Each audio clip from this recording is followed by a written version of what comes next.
Hi guys and welcome back to my channel. My name is Dani. If you are a subscriber, thank you so much for coming back. I really do appreciate your support. If you are new around here, girl, you better hit that subscribe button and join our little fam. So my mission here is to help your bank account and your skin glow. And today we're going to be talking about how you can make saving easy. So I know that we've talked about previously saving, what is saving, how we can do it, but today we're going to make it super easy. So the first thing I'm going to tell you, have it set up on payday how much you're putting into your savings account. Having a really clear budget, a fixed amount in your mind of how much you're saving every month. So you've already distracted that money, you've detracted away from your main income. It's not your money, well it is your money, but it's not going to be in your current account, and save it straight across. So change your mind frame on how much money is in your bank account. It's going to make it so much easier straight away.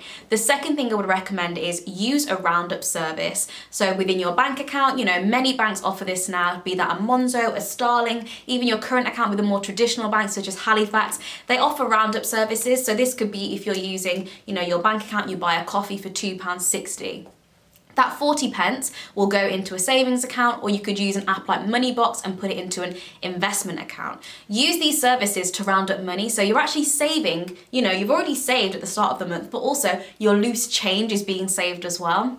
I mean, you couldn't make it any more easier for yourself. And the final thing I would say is review your money at the end of every week. So something that I like to do is give myself a weekly budget amount. So this is how much money I'm spending on travel, how much money I'm spending on the odd coffee every now and then. That's my weekly budget of how much money I'm allowed to spend. But I might get to the end of the week and something, I've had 3 no spend days this week, so I've actually saved a lot much more money. That money there, I can send across into the savings account. So those are my 3 super easy tips on how you can make saving more fun, easy, quick, all those things. I would love to hear how you guys make saving super easy. Let's share them below in the comments and help each other out. Guys, don't forget to hit the subscribe button and watch my latest video, and I will see you very soon. Thank you guys, see you soon, bye.